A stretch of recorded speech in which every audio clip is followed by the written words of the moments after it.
શ્રી ગણેશાય નમઃ. જય શ્રી કૃષ્ણ, જય માતાજી, હર હર મહાદેવ. પ્રિય ભક્તો, કૃષ્ણમય ભક્તિ ચેનલમાં આપ સૌનું સ્વાગત છે. આજે આપણે જે પવિત્ર કથા સાંભળવા જઈ રહ્યા છીએ તે માત્ર ગુરુ પૂર્ણિમાની કથા નથી. આ કથા છે જ્ઞાનની, ભક્તિની અને એ દિવ્ય પરંપરાની જેના કારણે હજારો વર્ષોથી સનાતન ધર્મનો પ્રકાશ સમગ્ર વિશ્વમાં ફેલાયેલો છે. મિત્રો, જરા કલ્પના કરો, જો આ દુનિયામાં ગુરુ ન હોત તો શું આપણને વેદો મળ્યા હોત? શું ભગવદ્ ગીતા આપણને મળી હોત? શું મહાભારત અને શ્રીમદ ભાગવત જેવા મહાન ગ્રંથો આજે આપણા સુધી પહોંચ્યા હોત? કદાચ નહીં.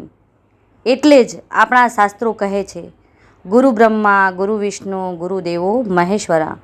કારણ કે ગુરુ જ અજ્ઞાનના અંધકારમાંથી આપણને જ્ઞાનના પ્રકાશ તરફ લઈ જાય છે.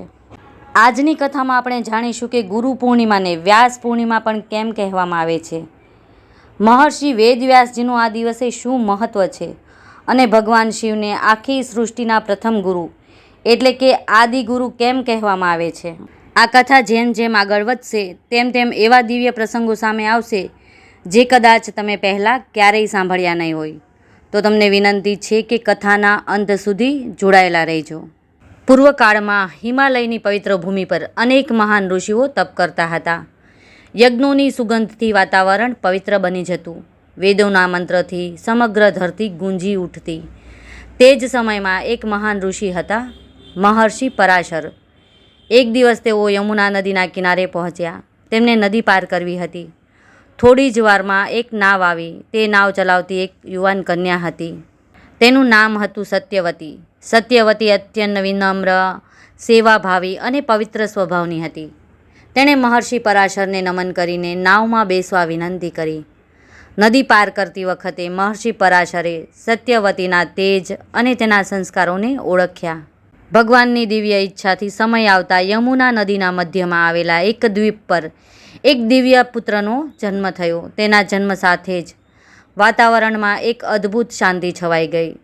ઋષિઓએ અનુભવ કર્યો કે આ સામાન્ય બાળક નથી. આ બાળક ભવિષ્યમાં ધર્મના ઇતિહાસને નવી દિશા આપશે.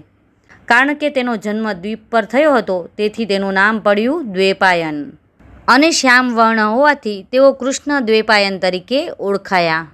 પરંતુ મિત્રો, આ દિવ્ય બાળક આગળ ચાલીને સમગ્ર વિશ્વમાં એક એવા નામથી પ્રસિદ્ધ થવાના હતા જેનું સ્મરણ કર્યા વગર ગુરુ પૂર્ણિમા અધૂરી માનવામાં આવે છે. એ નામ છે ભગવાન સમાન પૂજનીય મહર્ષિ વેદવ્યાસજી.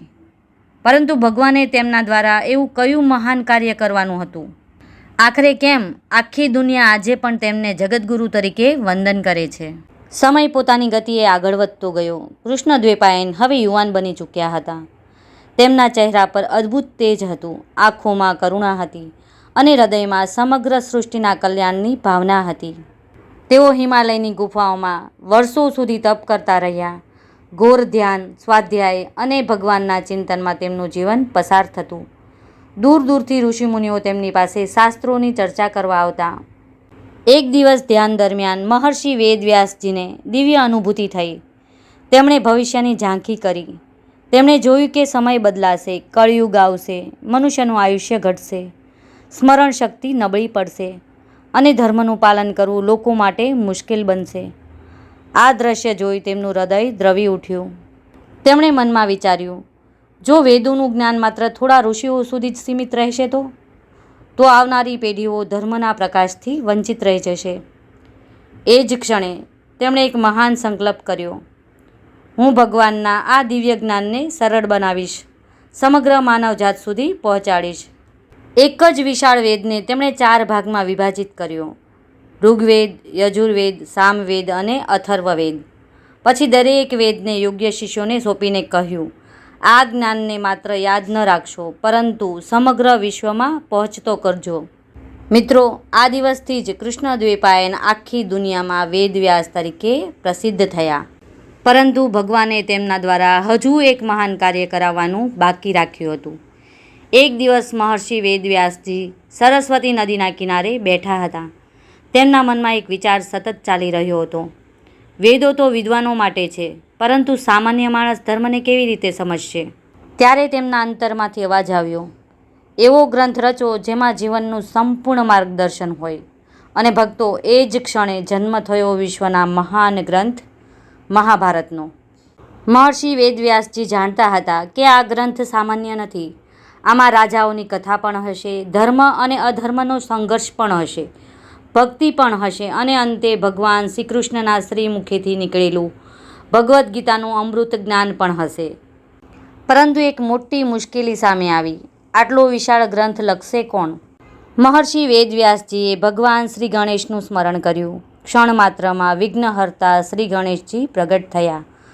મહર્ષિએ નમન કરીને વિનંતી કરી, હે ગણનાયક, આ ગ્રંથ યુગો સુધી માનવજાતને માર્ગ બતાવશે. કૃપા કરીને તેના લેખક બનો. ભગવાન શ્રી ગણેશજી સ્મિત કરીને બોલ્યા, હું તૈયાર છું, પરંતુ મારી એક શરત છે. તમે એકવાર બોલવાનું શરૂ કરશો પછી વચ્ચે રોકાશો નહીં. મહર્ષિ વેદવ્યાસજી પણ સ્મિત કરીને બોલ્યા, હે વિઘ્નહર્તા, મારી પણ એક શરત છે. તમે જે શ્લોક લખો તેનો અર્થ સમજીને જ લખજો. બંનેએ એકબીજાની શરત સ્વીકારી અને પછી શરૂ થયો ઇતિહાસનો સૌથી દિવ્ય લેખન યજ્ઞ. મહર્ષિ વેદવ્યાસજી શ્લોકો બોલતા ગયા, ભગવાન શ્રી ગણેશજી લખતા ગયા. જ્યારે જ્યારે મહર્ષિ કોઈ અત્યંત ગૂઢ શ્લોક બોલતા ત્યારે ભગવાન શ્રી ગણેશજી તેનો અર્થ વિચારતા અને એ દરમિયાન મહર્ષિ આગળના અનેક શ્લોકોની રચના કરી લેતા. વર્ષોની મહેનત પછી મહાભારત પૂર્ણ થયું અને એ જ મહાભારતમાંથી સમગ્ર વિશ્વને મળ્યું શ્રીમદ્ ભગવદ્ ગીતાનું અમર જ્ઞાન. મિત્રો, આ કારણે જ મહર્ષિ વેદવ્યાસજીને માત્ર એક ઋષિ નહીં, પરંતુ સમગ્ર સનાતન ધર્મના મહાન ગુરુ તરીકે પૂજવામાં આવે છે.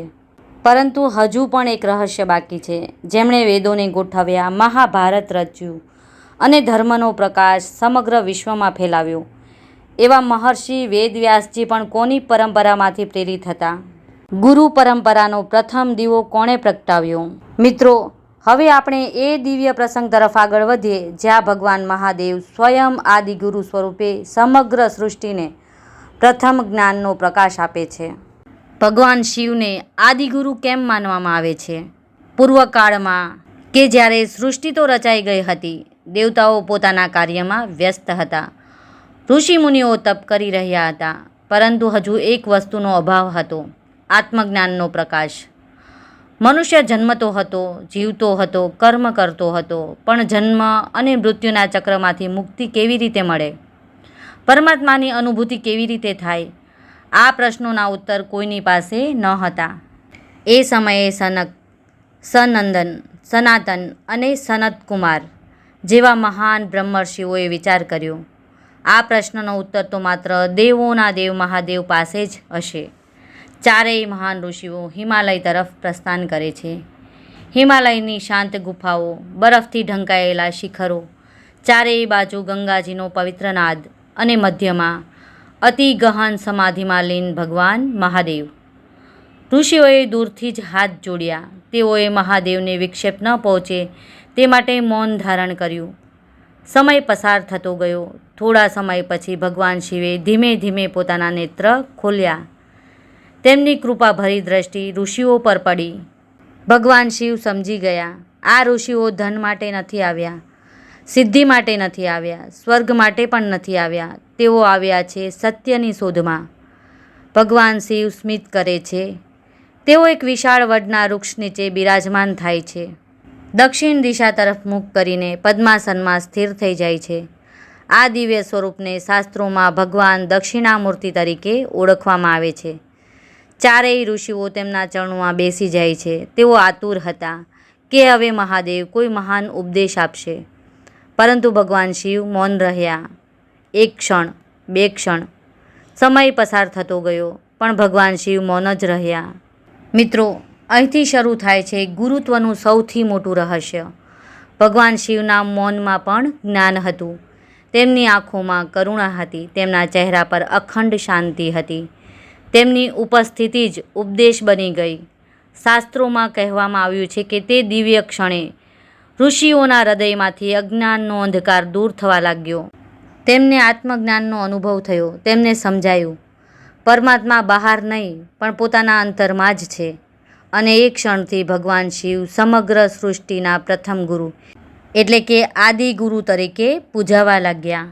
મિત્રો, આ પ્રસંગ આપણને એક અમૂલ્ય શિક્ષા આપે છે. સાચા ગુરુ માત્ર શબ્દો નથી આપતા, સાચા ગુરુ તો જીવન બદલી નાખે છે. સાચા ગુરુ શિષ્યના અંતરમાં જ્ઞાનનો દીવો પ્રગટાવે છે અને જ્યારે એ દીવો પ્રગટે ત્યારે જીવનનો અંધકાર પોતે જ દૂર થઈ જાય છે. આ જ ગુરુ પરંપરા યુગો સુધી આગળ વધી. એ જ પરંપરામાં અસંખ્ય ઋષિઓ થયા અને એ જ દિવ્ય પરંપરાના મહાન આચાર્ય બન્યા મહર્ષિ વેદવ્યાસજી. તેમણે ભગવાન શિવ પાસેથી વહેતી આ જ્ઞાનગંગાને વેદો, પુરાણો, મહાભારત અને શ્રીમદ ભાગવતના સ્વરૂપમાં સમગ્ર વિશ્વ સુધી પહોંચાડી. એટલા માટે જ ગુરુ પૂર્ણિમાના દિવસે સર્વપ્રથમ વંદન થાય છે આદિગુરુ ભગવાન શિવને અને ત્યારબાદ જગતગુરુ મહર્ષિ વેદવ્યાસજીને. મહર્ષિ વેદવ્યાસજીએ સમગ્ર વિશ્વને વેદોનું સર્વોચ્ચ જ્ઞાન આપ્યું. ભગવાન શિવે આત્મજ્ઞાનનો દિવ્ય પ્રકાશ આપ્યો.